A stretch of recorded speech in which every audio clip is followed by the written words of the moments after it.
We're recording. So again, before we get back into the lecture, a few things to note. The next homework assignment, homework number 3, is going to be due next Tuesday. The homework assignments will follow a pretty regular schedule, so for the most part, things will be due on Tuesday, unless there's a holiday on that Tuesday, in which case we'll move the assignment due date.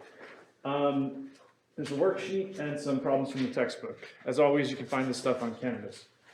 I made 2 announcements on Canvas over the last couple days. Has everyone been checking Canvas to see those announcements?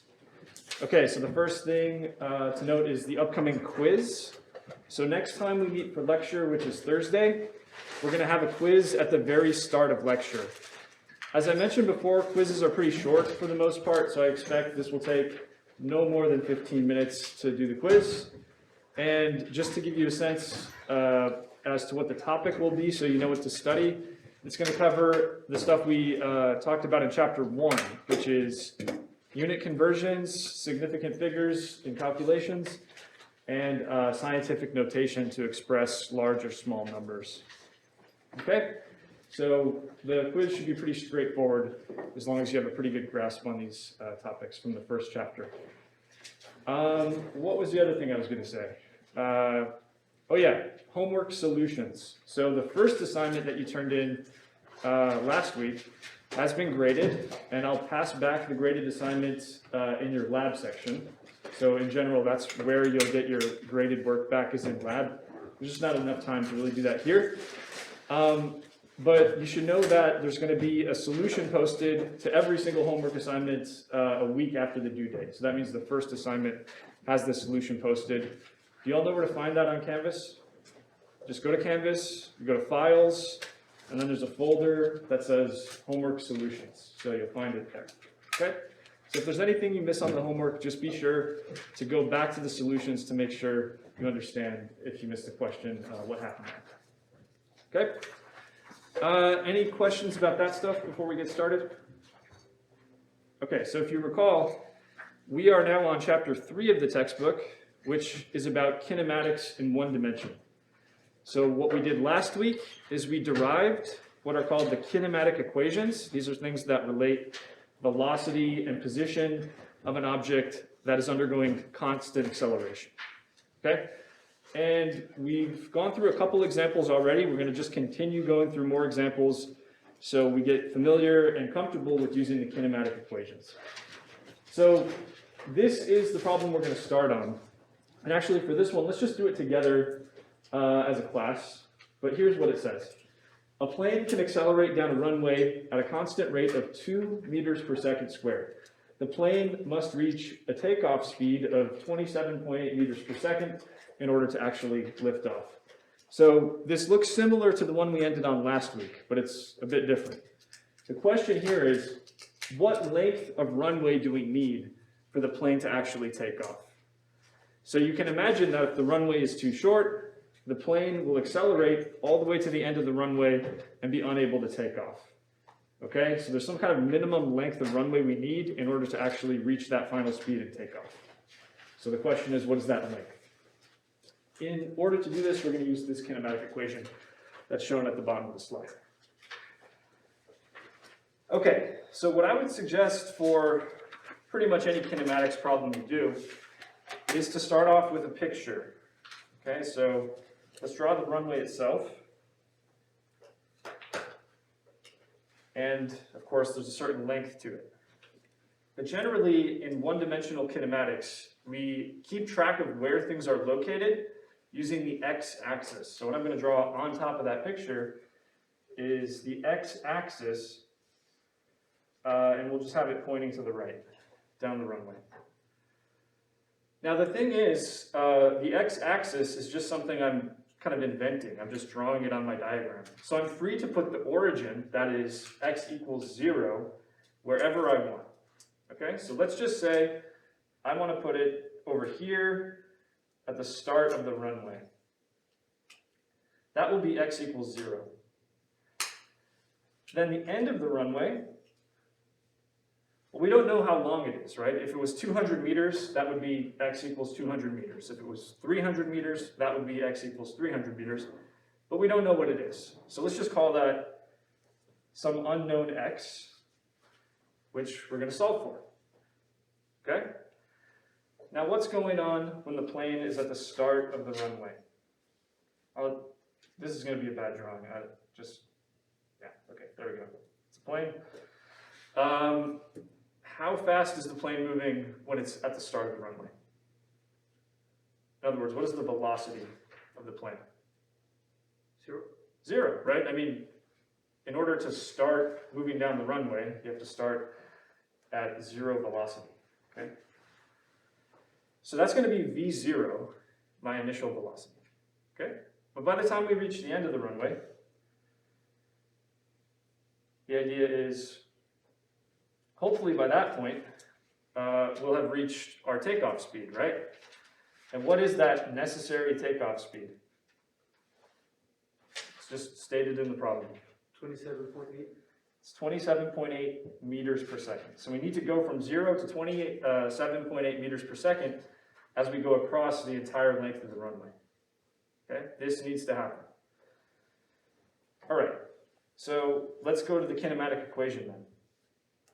V squared equals V naught squared plus 2 times A x minus x naught. So let's just directly plug in what we know into the kinematic equation. Like we said, V, that represents final velocity, is 27.8, and then we have meters per second, and we square the whole thing. V naught, representing our initial velocity, is equal to 0, so we just have 0 squared, okay? Then what's our acceleration A? What goes in for A? 2 meters per second squared. And then x, that represents my final position. That's the position of the plane on the x-axis that we've drawn here when it reaches the end of the runway. The idea is we don't know what x is equal to, so we'll leave it as unknown. But x naught is just the origin, as we've set up our coordinate system. So it's x minus a starting position of 0. Okay? So now what we're doing is we're solving for x.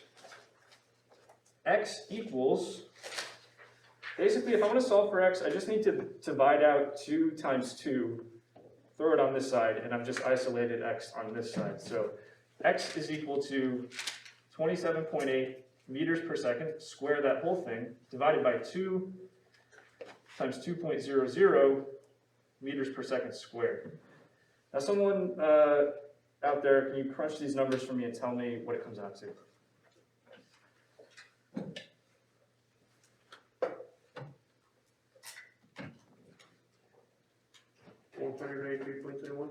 So 193.2-ish, something like that. Yeah. And just by following the rules of sig figs, we have 3 sig figs going into this, so we'll round to 3 sig figs for our answer. Units are meters, by the way. Okay. Why don't we actually take a closer look at the units real quick? On top, we have meters per second. That whole thing is being squared, okay? So on top, we have meters squared divided by seconds squared. So I'm just looking at the units for now, okay? On the bottom, we have meters per second squared. So seconds squared cancels out across the board. And then we have meters squared divided by meters, which is just meters. So it's important to do that kind of unit analysis just to make sure that the unit you end up with is what you expect. We expect the length of the runway, it should be in meters, right? So let's round that to a nice 193 meters. That's telling us this is the minimum length of runway you need. If the runway was longer, of course that would be fine, but it has to be at least this long. It can't be any shorter. That wouldn't ever work, okay? So are we good on this example? Then we'll keep moving to the next one. So basically, in these examples we've been going through, starting last week and going into this week, are just really meant to illustrate how you can use each one of the kinematic equations. So the one we haven't really taken a look at yet is this one, which says x equals x naught plus v naught t plus a half at squared. Just as an exercise, what does the variable x represent? Just in words, what does that mean? Position. It's the final position in particular. okay? What's x naught? Initial position, v naught. Initial velocity, t of course is time, and a is your acceleration. So that's the relationship between these variables. So now I'll read you the problem, but what I want you to do is try using this equation to solve it. Okay, you can basically do it in one line if you use this equation. Okay, so here it is. A car is stopped at a red light. After the light turns green, the car begins to accelerate at a constant rate of 2 meters per second squared. The intersection that the car needs to pass through is 30 meters wide. So the question is, how long does it take, that is t, time, how long does it take for the car to make it through the intersection? And then once you've gotten that as a follow-up, let's do how fast is the car moving after it's made it through the intersection. But first, try finding the time, we'll reconvene, and then we'll try to answer the second question after that, okay? So take a couple minutes at your desk, try to see how you can apply this equation to solve the problem, and we'll go through it in a few minutes. So like before, I would suggest just draw a simple picture of what's going on. Try to account for what variables you know, which ones you don't, and that will help you apply the equation.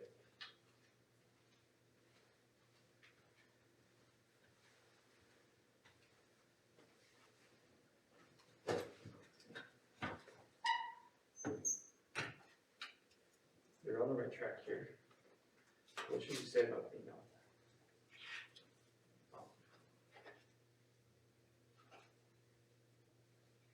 Yep. Exactly.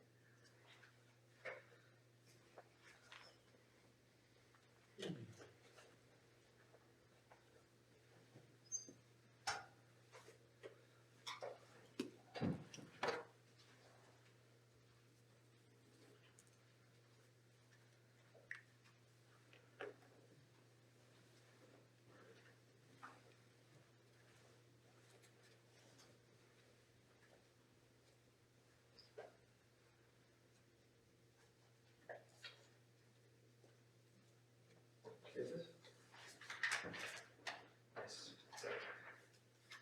So if you have the time, try doing the follow-up question about how fast the car is moving after it goes through the intersection.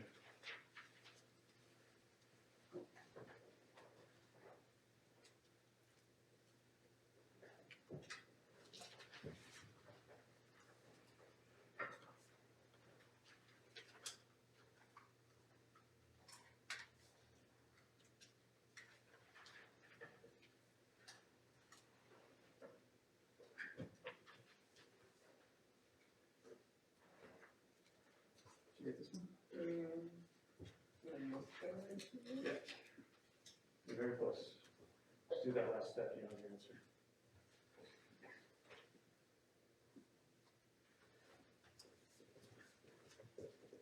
Okay, so as always, it's okay if you didn't finish this one yet. Just want to move us on ahead. So we'll go through the solution to the first question, which is, how long does it take to go through the intersection? So I'm going to draw a picture, and maybe for you, you could just see exactly how to plug the numbers in without the picture.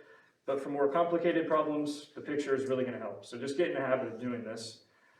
So we have an intersection where this is the start and this is the end of the intersection, and it's 30 meters wide. So let's just keep track of where the car is within that picture by drawing the x-axis, okay? And just like before, we can set the 0 point, or we can set the origin, x equals 0, wherever we like. It doesn't really matter. So I'm going to put it at the start of the intersection right here. The important thing is that I'm showing that it's 30 meters wide. So if I'm putting 0 here, that means I need to be putting 30 meters over here. Let me explain another way I could have done this. I could have said this is 10 meters, and this is 40 meters. As long as there's 30 meters in between, that's all that matters, okay? All right, so with that said, here's the car starting off. Okay. What is the velocity of the car at that initial moment in time? It's 0. So our initial velocity is 0. And then at the end, when it's going through the intersection, or when it's going past the end of the intersection like this, it may have some velocity, and we actually don't know what that is, so I'll leave that as a question. But to get the time, remember the equation we're using is x equals x naught plus v naught t plus a half at squared. So what I want to do is just go through each one of these variables with you and ask, what are we plugging in? So what goes in for x? That's final position. 30 meters. And I would suggest always writing the unit down along with the number in the calculation. What goes in for x naught? 0. 0. And then what goes in for v naught right here? 0. Also 0. So the whole term, right, if I do 0 times t, I still have 0. So the first two terms are 0. Then I have a half, and then my acceleration was what again? It was 2 meters per second squared. We're using the same value for the car as the plane before. And then we have t squared. Okay, so a half times 2 is just 1, right? And then if I take that 1 and divide it on this side, then I'll just have t squared. So t squared equals 30.0 meters over 1.00 meters per second squared. So it's just 30. But we need to square root to get t, right? We don't want t squared, we want just t. So we square root on both sides like this. And essentially all you're plugging into your calculator is the square root of 30. So what is that in decimal notation? What do we get for the square root of 30? Yeah, so you should get, if you plug in square root of 30, 5.477. And let's think about how the units work out once again. This is useful to do. We should be getting what unit out of this calculation? Seconds. We should be getting seconds, right? That's what we expect, but let's just verify that that's what happens, okay? So on top, we have meters. On the bottom, we have meters per second squared, and that's all under the square root. Meters cancel, and seconds goes to the top since we're essentially dividing it twice, right? So we have the square root of seconds squared, which is seconds. Okay, so the units work out. That tells us we did something right. And we'll also want to round that off to 3 sig figs. So we'll say 5.48 seconds to get through the intersection, okay? Now, there was a follow-up question, which was, once we get through the intersection, how fast is the car moving? So can anyone think of an equation that would be relevant to solve for that? So v squared equals v initial squared plus 2a x minus r equation. Yep, so we could use that. I could do this. I could say v squared equals v naught squared plus 2a x minus x naught. And I have everything I need to solve for v, right? Because I know my initial velocity is 0, I know my acceleration, and I know both x and x naught. So I could plug everything in, solve for v this way. There's another way I could do it too. Does anyone see the other way I could do it? Substitution over time. I could just say v equals v naught plus at. I could use this kinematic equation, okay? Where my v naught is 0, my acceleration, same as before, 2 meters per second squared, and now I can plug in the time we just found into this formula, which is 5.477 seconds, and what does that give us, just to multiply those out? Someone do that real quick?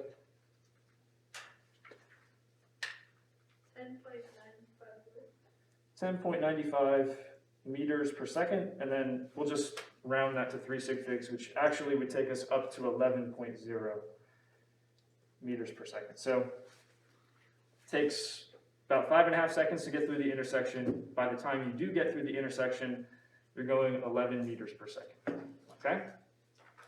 So do we have any questions on this example and how these things work? Okay. So we'll keep moving then. Now staying on this topic of kinematic equations, what I'm going to show you next, you want to think about this as a special case of the kinematic equations. We're really using the same exact kinematic equations that you've already seen, but just in a special scenario, which is called free fall. And it's exactly what it sounds like, things freely falling through the air to the ground.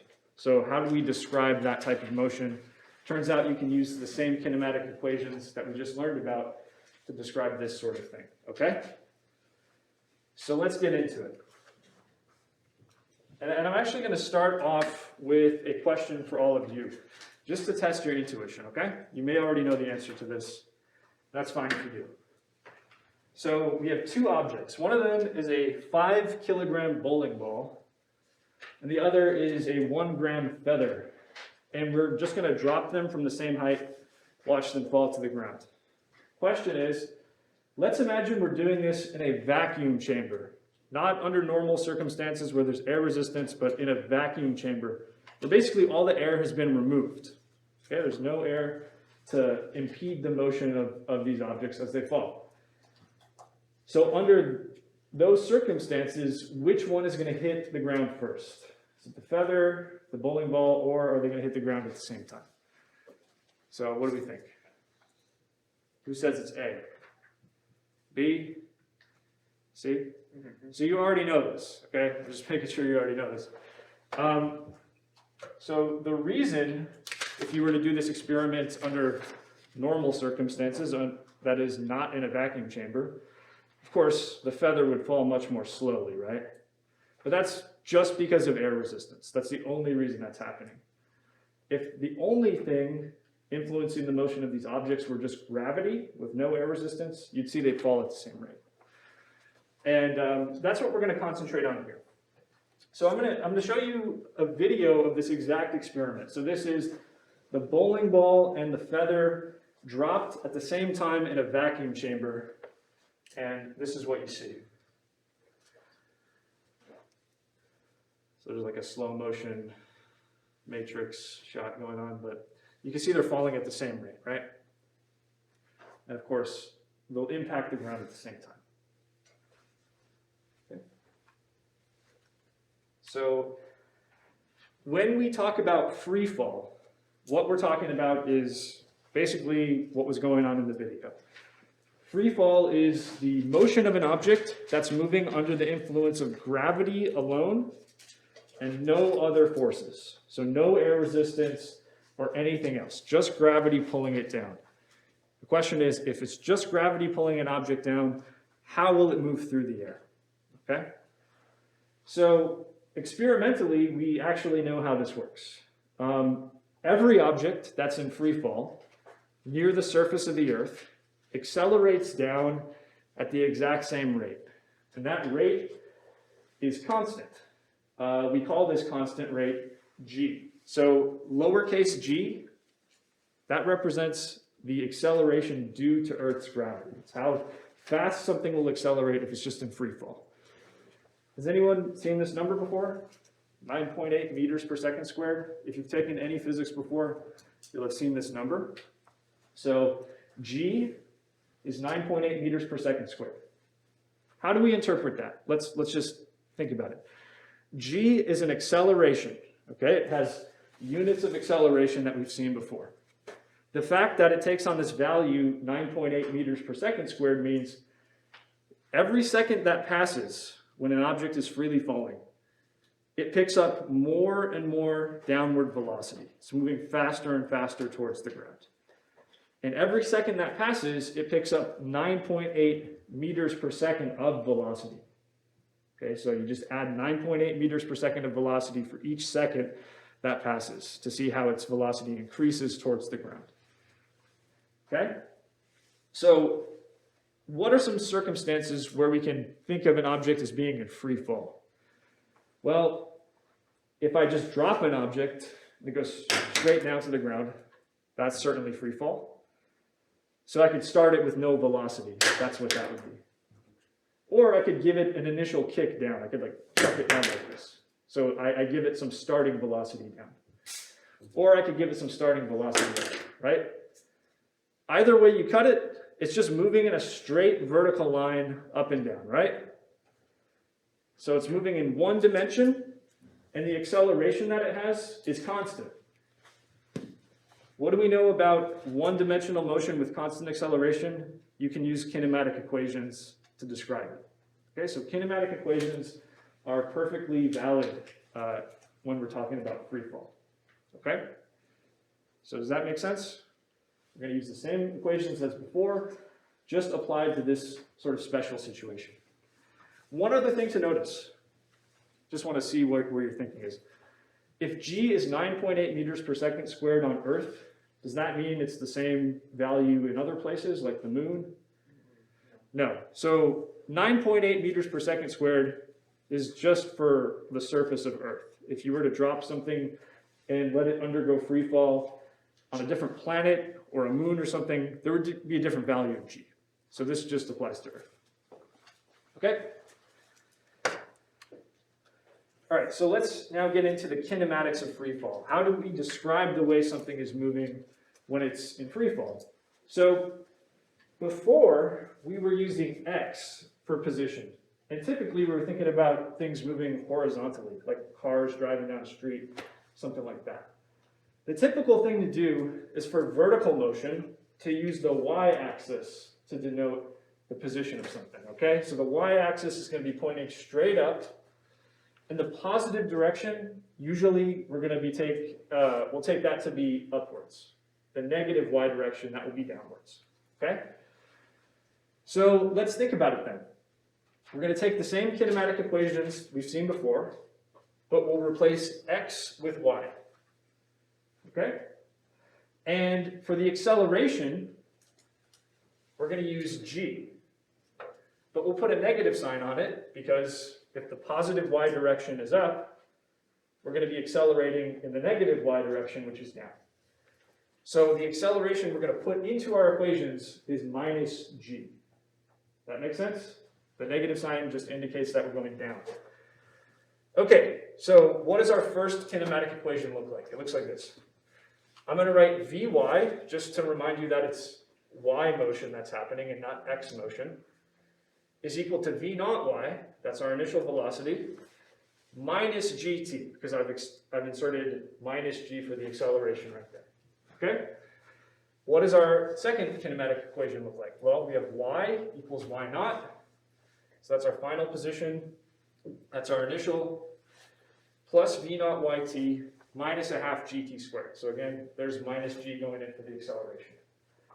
And then for the last kinematic equation, we have v squared equals v naught y squared minus 2g y minus y naught. Again, same equation, just inserting minus g for the acceleration. Okay? But other than that, there's no difference between these kinematic equations and the ones you've seen before. So do we have any questions on that? Okay. So with that said, let's get a little bit of practice using these equations. We're going to do an example where we have an object that's dropped from the top of a 100-meter tall building, and then it falls freely to the ground. I just want to reiterate that what we're assuming here is there's no air resistance as it falls. Okay? We don't have the equations for that. We just have the equations for free fall with no air resistance.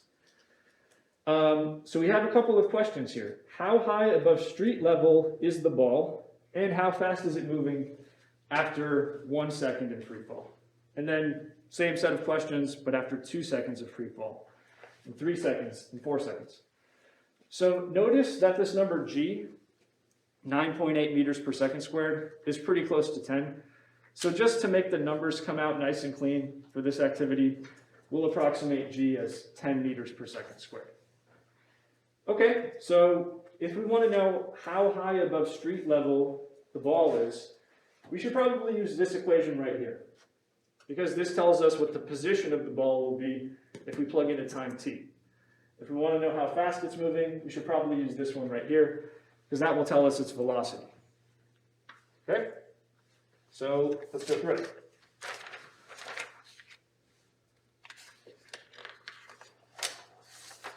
Okay. So let's start with a picture.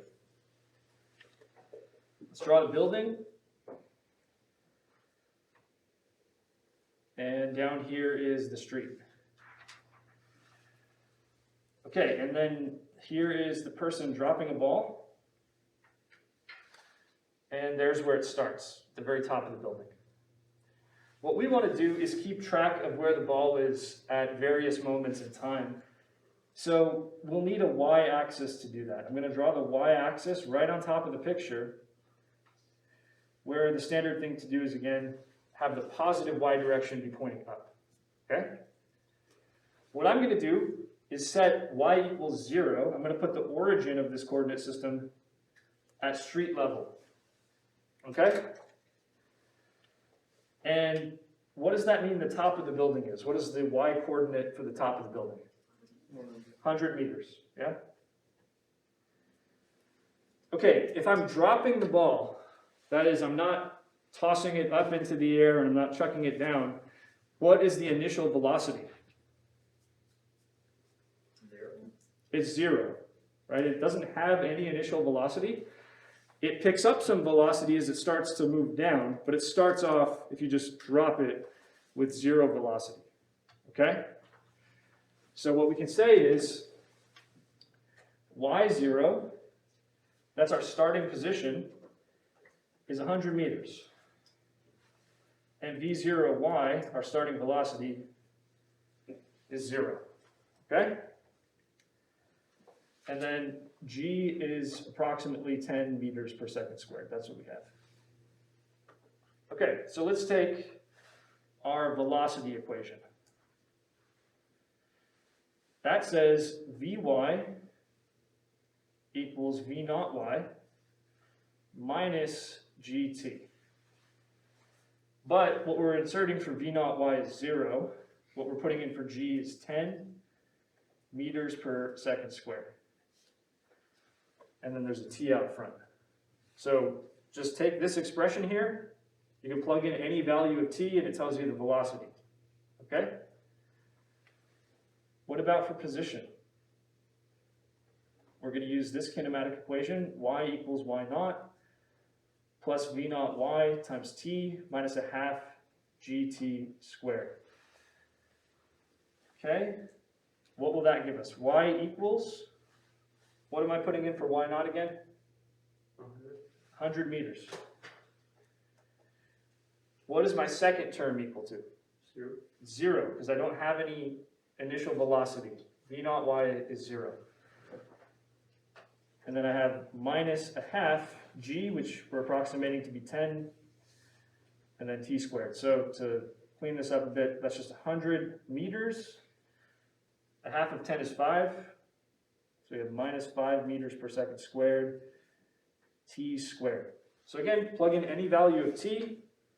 It tells you what the position of the ball is. It tells you how high above street level is the ball. Okay?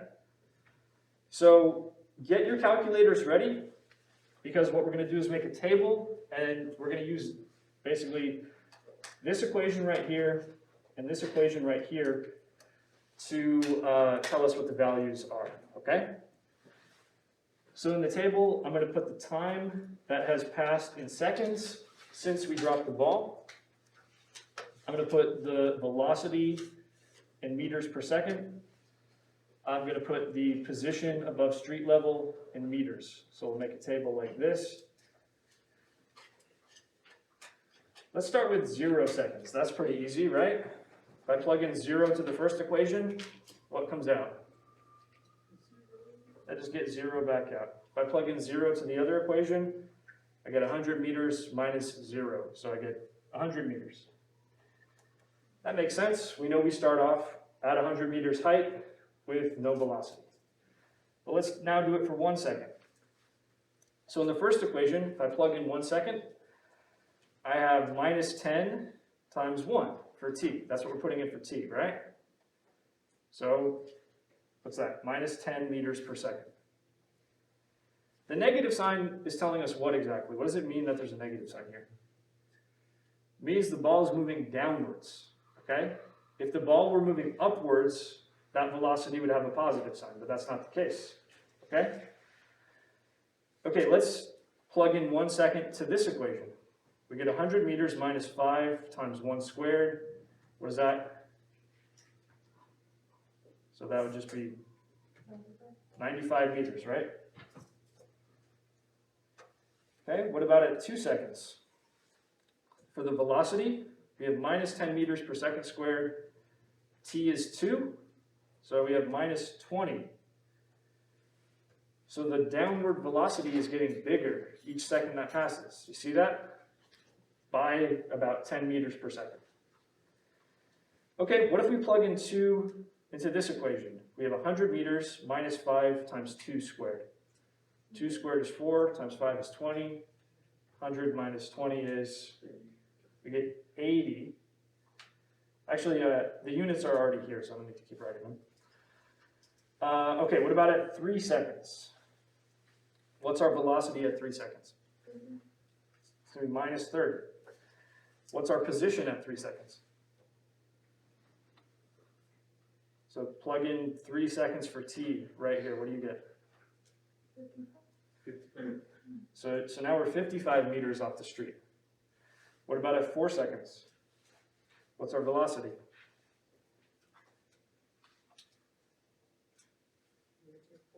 Negative 40. What's our position? 20. Okay, so again, just plug these values of t into these two formulas. This is what pops out. So that's all well and good, but let's try to just draw that on our diagram, okay? So at t equals 0, we're up here at the top of the building. At t equals 1 second, we're right here at 95 meters. That's, to my eye, that's about where 95 meters would be, okay? So it hasn't really fallen that far after 1 second. And it has a velocity downwards, but it's not that big. So I'm going to put a little arrow going down. That's relatively small to indicate relatively small downward velocity. All right, and then after 1 second, we're down here somewhere. Let's say that's 80 meters. Looks about right.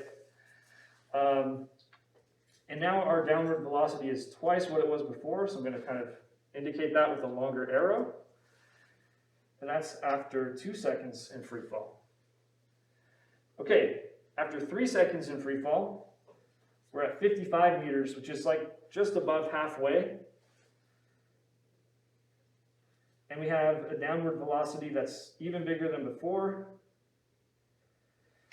And then at 4 seconds, we're only 20 meters off the ground.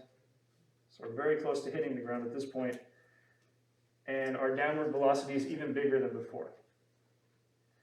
So notice, because this motion is accelerated, it's not like we're moving the same distance each second that passes. Okay? We're moving bigger and bigger distances each second that passes because our velocity downwards is increasing each second that passes. Okay? So does that picture make sense? That's what it looks like when you're in free fall.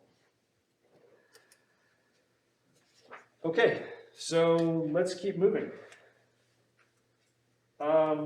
So this is kind of a conceptual question that has to do with free fall. This is an example of free fall. In tennis, when someone is about to hit a serve, they throw the ball up into the air. So let's just imagine someone does that, but instead of hitting the serve, they just kind of let it come back down. Okay? So a tennis player tosses a ball straight up before hitting the ball to serve. What happens to the acceleration of the ball while it's moving? So we're asking about the acceleration of the ball. Is it increasing? Is it increasing at first, then decreasing? Is it decreasing at first, then it's increasing? Is it remaining constant, or is it decreasing the whole time? That's my question for you. It's about the acceleration of the ball.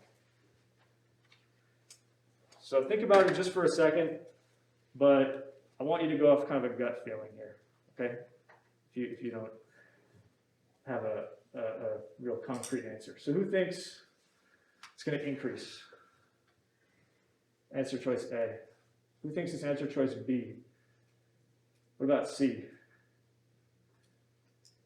Okay, so some people said C. What about D? It remains constant. And then E decreases. Okay, so yeah, if you said D, that's correct. This is kind of a trick question, honestly. Acceleration is constant while you're in free fall. If you answered this, you might have been thinking about the speed, right? Of course, if I throw something into the air, it slows down, and then it speeds up on the way down. But the point is the acceleration is the same the whole time. The acceleration does not change at any point. In other words, the acceleration of gravity does not care if you're moving up or down. It's always the same value, 9.8 meters per second squared. So it's constant, okay? And to give you a sense of why this is the case, we're now going to go into some of these graphs of motion, okay?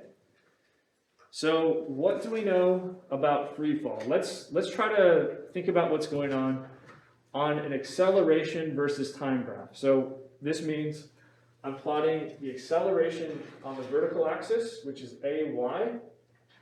Units of acceleration are meters per second squared.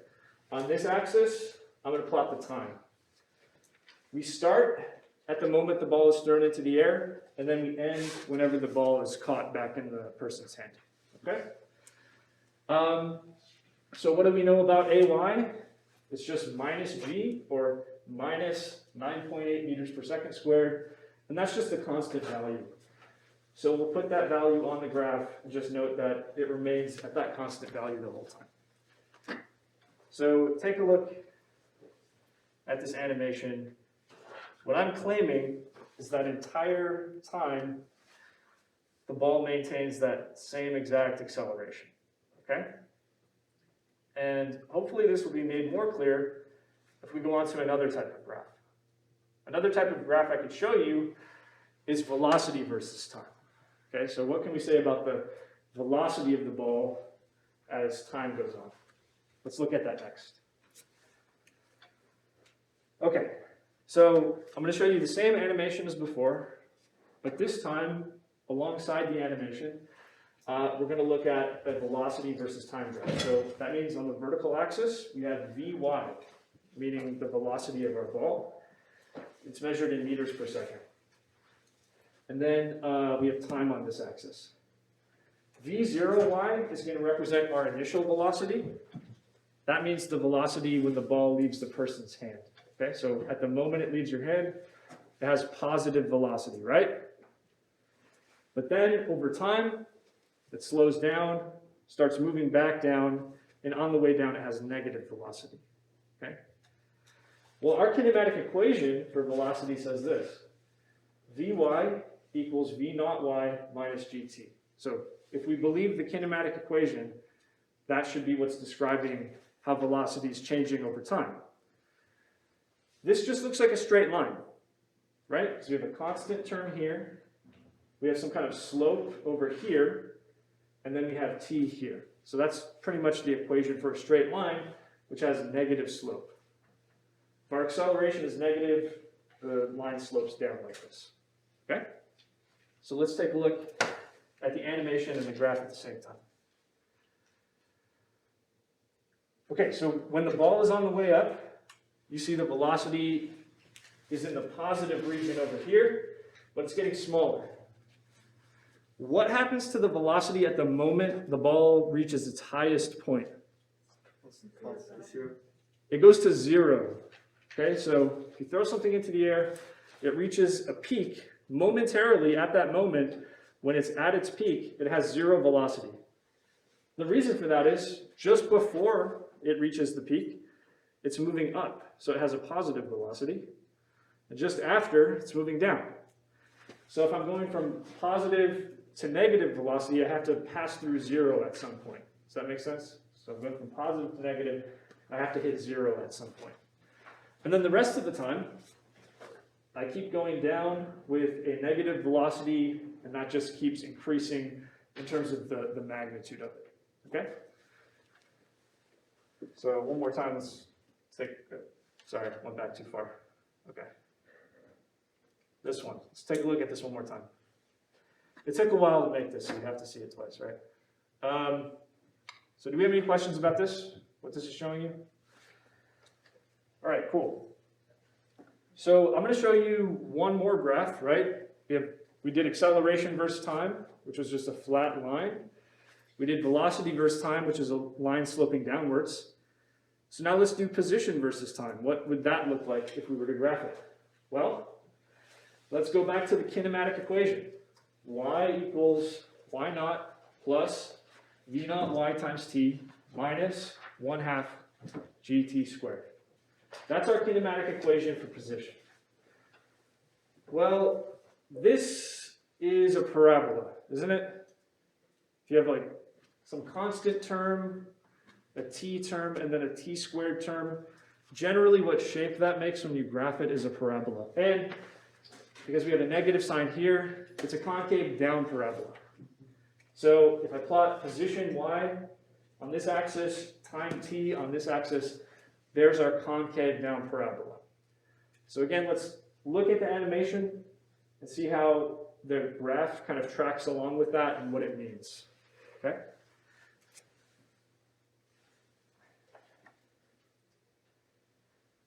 Okay, because we're looking at position versus time, right?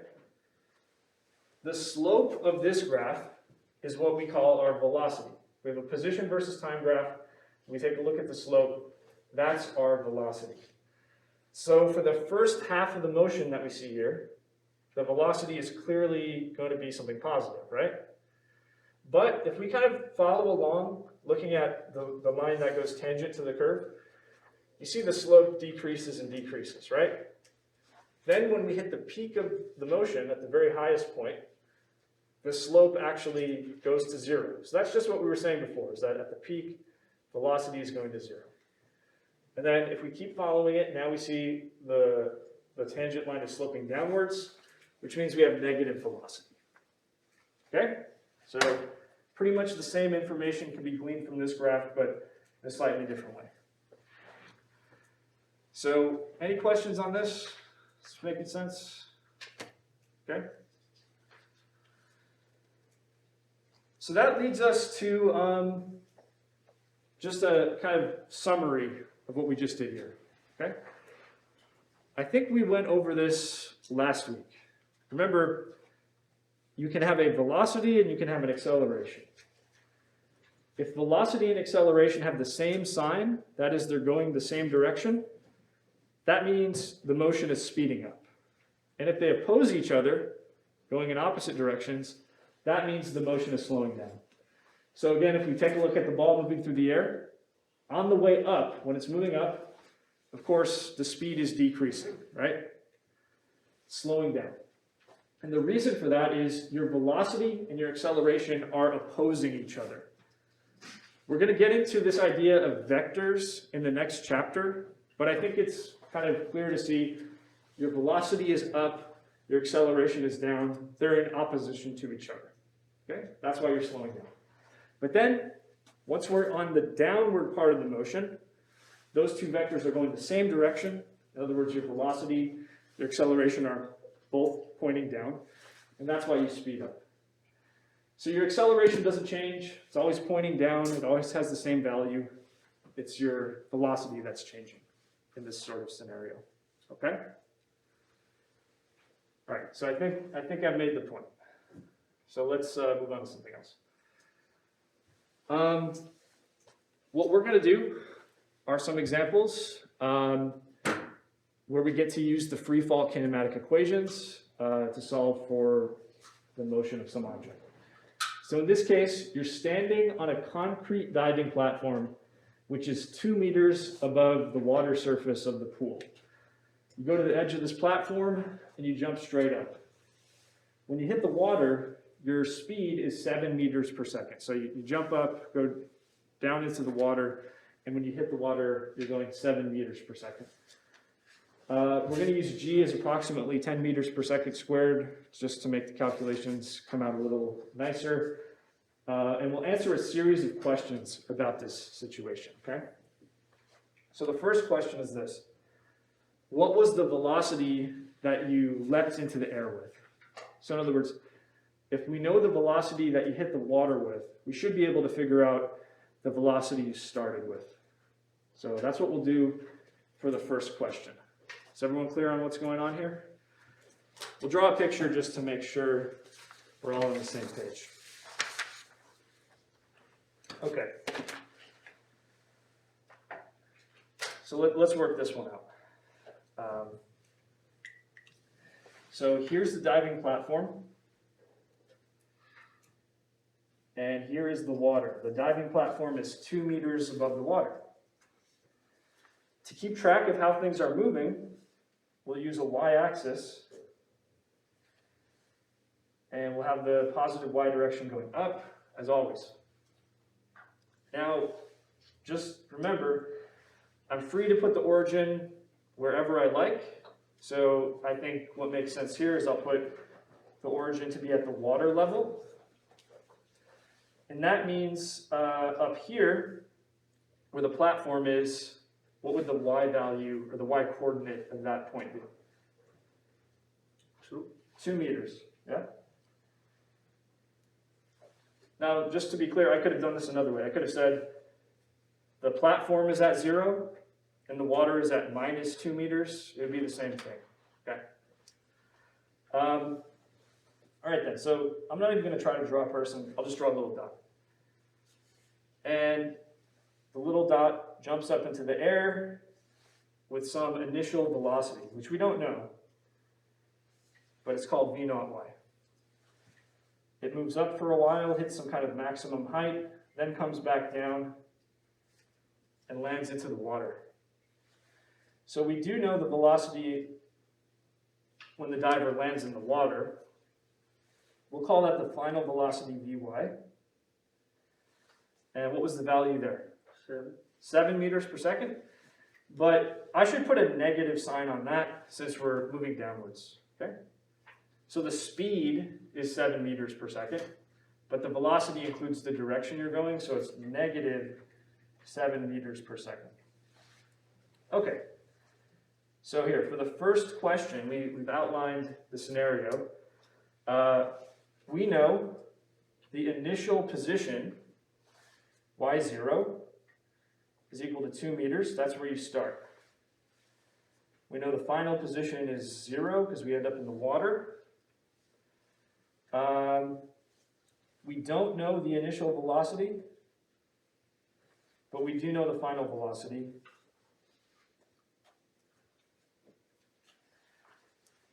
So, can anyone think of a kinematic equation that relates all of these things?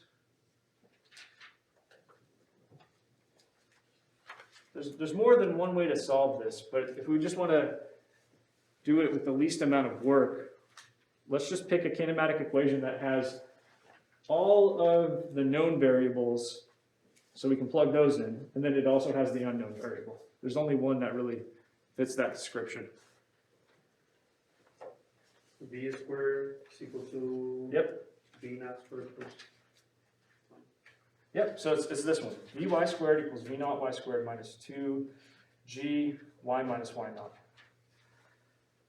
We could have used other equations, but it would have just taken more steps. Okay, okay, so for vy squared, I'm going to put in the final velocity 7 meters per second, or negative 7 meters per second, and I'm going to square it. And I don't know, that's equal to the initial velocity squared, which I don't know, so I'll leave it as a variable. And I have minus 2g. We're just going to approximate that to be 10 meters per second squared. And then we have y minus y naught. So we got to be careful here. Y is the final position, that's 0. Y naught is the initial position, that's 2 meters. Okay? So in other words, if you want, you can think of this as a displacement.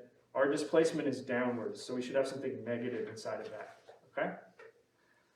All right, real quick, some mental math. What is 7 squared? 49. 49.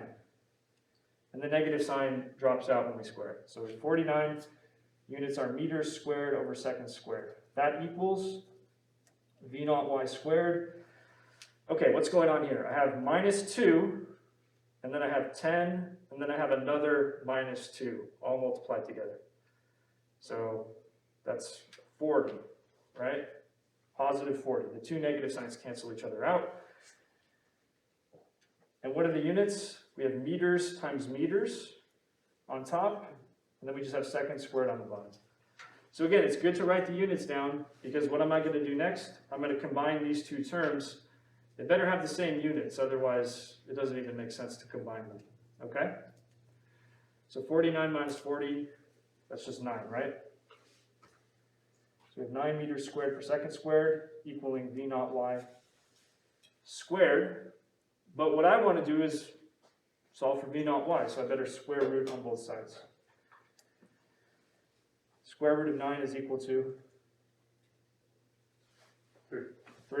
So we have 3 meters per second. That's your initial velocity jumping up. Must have been 3 meters per second. Okay? Any questions on that one? All right, let's keep going with examples like this. The next example is, how high did you leap relative to your starting position? Now for this one, I just want to remind you of a fact that we discussed just a second ago. When you reach the highest point in your jump, what's your velocity? 0. 0. So use that fact to figure out how high up you actually jumped. So take a minute or two to work this out, and then we'll go through it together.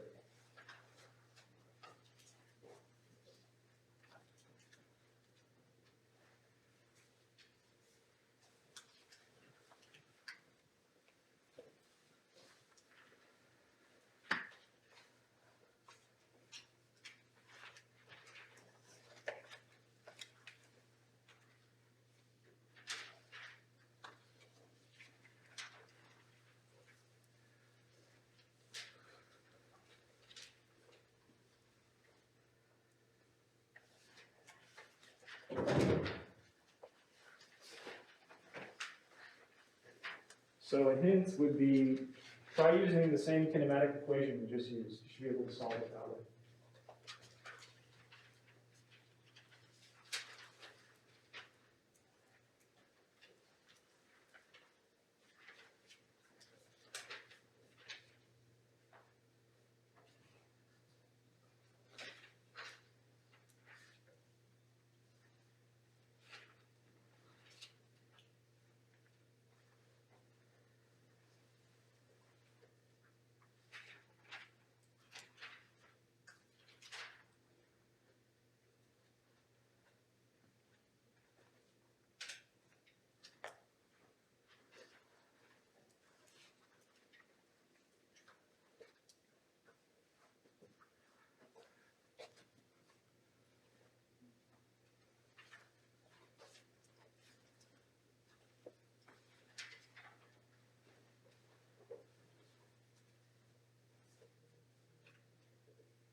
Okay. So I know a lot of people are still working on this. That's fine. Let's just reconvene so we can get through the rest of the questions.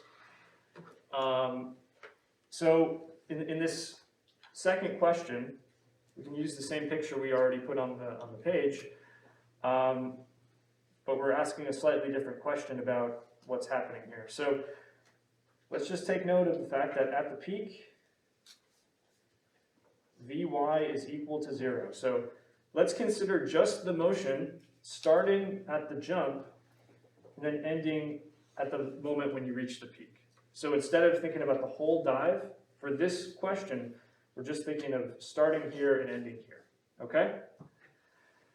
And so that would be our final velocity for that motion, 0, whereas our initial velocity would be what we found in the previous question, 3 meters per second. Okay? So we'll write down the same kinematic equation we used before, Vy squared equals V naught y squared minus 2g y minus y naught. Now I just want to remind you, if we wanted to, we could combine y minus y naught into a single term, which we call delta y, right? In other words, this would just give us what we call our displacement. So how far did we move relative to where we started along the y-axis? That's what we want to know, so let's just write it that way, okay? So let's plug in all the known values. We have Vy squared, that's 0 squared, equals V naught y, 3 meters per second. We're going to square that as well. And then we have minus 2 times g, that's 10 meters per second squared, just to use the approximation. And then here we have delta y. Okay, I'm going to take this negative term and just add it to both sides so that it appears over here as a positive term. 20 meters per second squared times delta y. 3 squared is 9. Square the units 2, you have to do that, so we have meters squared over second squared. And then delta y becomes 9 meters squared over second squared divided by 20 meters per second squared. Units work out to meters, don't they? And what is this in like decimal notation? 0.45. 0.45. So you go up 0.45 meters relative to where you started, and then you start moving back down. Okay? Any questions on that? All right, there's one more question about this scenario. That is, how long does the dive take? So how long does it take from the moment you leave the diving board until the moment you get into the water? How many seconds pass? So try this one out. There are multiple ways to get the answer, but just try to see which set of kinematic equations will get you that answer.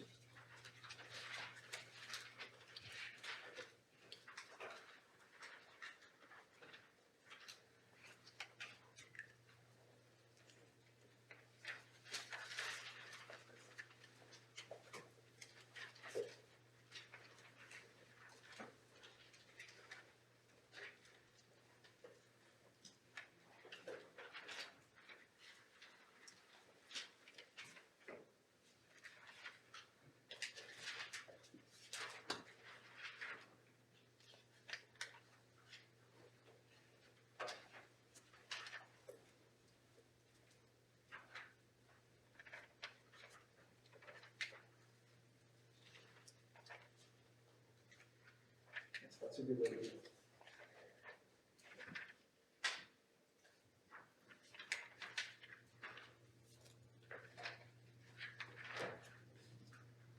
So this looks good, except the final velocity we put in should be negative.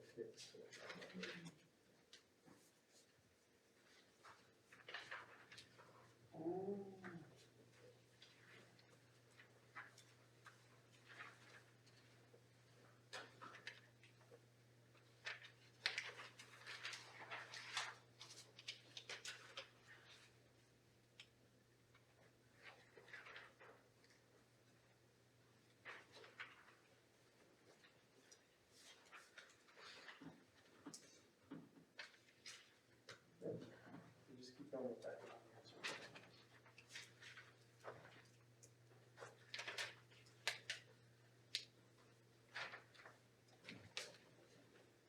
Nice. Good. Okay. I see some of you have the answer already. Anyone want to shout it out? Yeah, it takes 1 second to complete the dive. I'll show you 2 different ways to get it. And what I want to emphasize is there's no one correct way to solve a problem. Oftentimes there are multiple possible paths you can take. So I just want to show you two ways we could have done it on this one, okay? One of them is a little more simple, but they both work. So first I'll show you kind of the simplest approach, which is to use the equation Vy equals V naught y minus GT. That involves time, so looks like we could use it. What we want to do is consider the entire motion, the whole thing, from the moment you leave the board until the moment you land in the water. So for that whole motion, our initial velocity, V naught y, is positive 3 meters per second. So it's important that I consider that to be a positive velocity here, because of course we start off moving upwards. What is Vy, my final velocity once I hit the water? That's got to be something negative, because I'm moving downwards, and it's 7 meters per second, negative 7 meters per second. And then G is 10 meters per second squared, and that's multiplying T.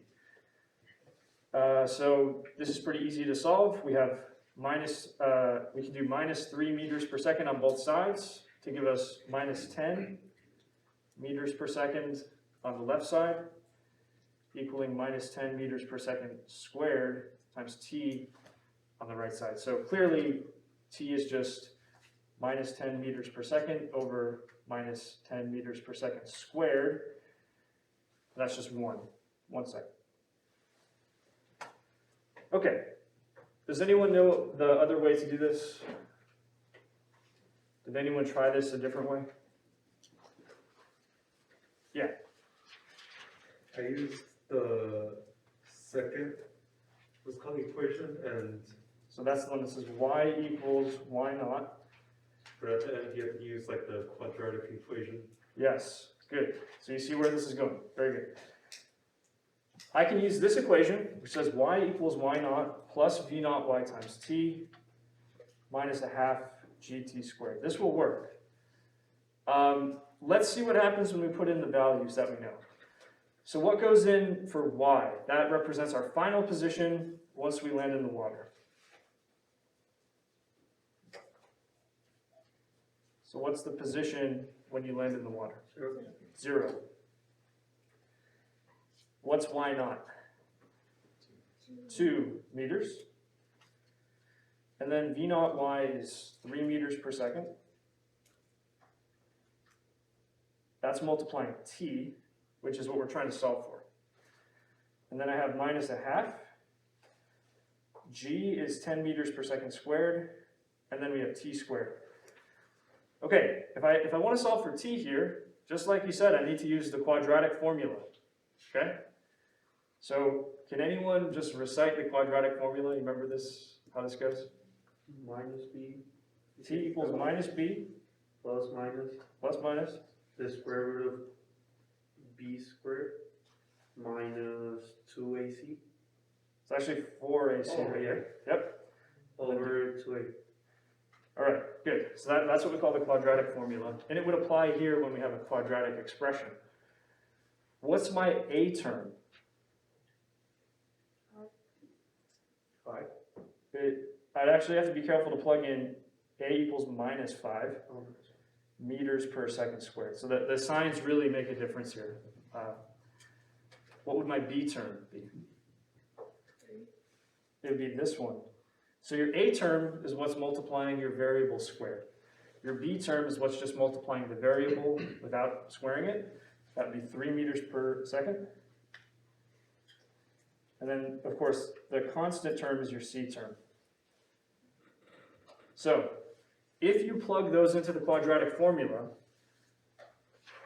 you'll get two answers. Remember, the quadratic formula has this plus or minus thing going on, which means one possible solution involves taking the positive root right here, and the other solution involves taking the negative root. So if you ever use the quadratic formula like this, just keep in mind you're going to get two answers. So if you plug these into the formula, I'll just tell you what pops out. One answer that pops out is minus 0.4 seconds. The other one that pops out is 1 second. Now in this case, it's pretty obvious we're going to choose the positive solution, okay? In other cases, it's not so obvious which one to pick. You have to think about it a little bit more. So we'll see some examples of that as we keep going. But are we clear on how there are two different ways to approach this? Okay. Cool. So we've basically covered all of the physics of kinematics. Okay, so the rest of this lecture, which we're going to do a little bit, maybe the next 5 minutes on here today, and then all of the lecture on Thursday is going to be just about problem solving in kinematics. Okay, different strategies, different situations that might arise and how to deal with them. So let me just outline a very general strategy that pretty much applies to every kinematics problem you'll ever see. And this will continue once we get to like two-dimensional kinematics later on. Okay, so step one seems pretty obvious, but it's important to do because when problems get more complicated, following these steps is going to be more and more helpful. So first, you just identify in your problem, what are the objects that you need to keep track of the motion of? So far, we've been doing problems where there's just one object in motion, like one diver, one falling ball, whatever. We're going to see problems in the future where there's more than one object moving around. You have to keep track of each one of them separately. Okay. The second thing you do is you sketch a diagram of the motion. Just draw a picture of what's going on. And this is really important. On top of that picture, draw a coordinate system. So maybe an x-axis if things are moving horizontally like this, or a y-axis if things are moving vertically like this. And it's important to know on your diagram what's the positive direction, what's the negative direction. Because if you don't do that, you can make a sign error and the whole thing will fall apart, right? Okay, next, just identify the quantities. What do you know and what do you not know and you need to solve for? Okay, so just sort of do some bookkeeping. Write down all your variables at the top of the page next to your picture. That's what we've been doing. Okay, step 4. Okay, this is kind of the tricky step. You have a set of quantities you know, you have a set of quantities you don't know, and you need to start writing down some equations to solve the whole system, okay? So you should look at the complete set of kinematic equations, there are 3 of them, and try to figure out which one is going to be useful here, which one has the unknown variable that I need. Sometimes you're going to need more than one equation, so write down as many equations as there are unknowns. That's always going to be the case. If there's just one unknown quantity, you just need one equation. If there's 3 unknown quantities, you need 3 equations. Okay, and then the rest is just going to be algebra. Once you have the equations down on the page and you know exactly all the knowns and unknowns, it's just algebra to solve the rest. But always, you want to make sure you have the correct number of sig figs and you have some units put down for your answer. Okay? So that's the broad strategy. So now let's talk about some things that can sort of pop up, sort of special cases you might see. So the first is this. Let's say, like I said, you don't just have one object moving around, but maybe you have multiple independently moving objects. Let me give you an example of that. A classic type of physics problem where there are multiple moving objects is like a race, where one runner is out ahead, but another runner is sort of accelerating to overtake the first runner. So these 2 runners moving, and you might want to know, given the way they're moving, given their velocities and their acceleration, will one runner catch up with the other, or no? Right? That's the kind of question we might ask. So because we have multiple moving objects, we have to keep track of them separately using separate kinematic equations. So for example, if I have object A and object B, I might write something like XA with a subscript to keep track of the position of that object, and then XB with a subscript to keep track of the position of that object. Okay?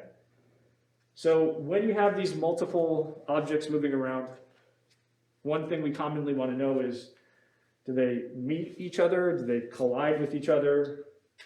Does one overtake the other?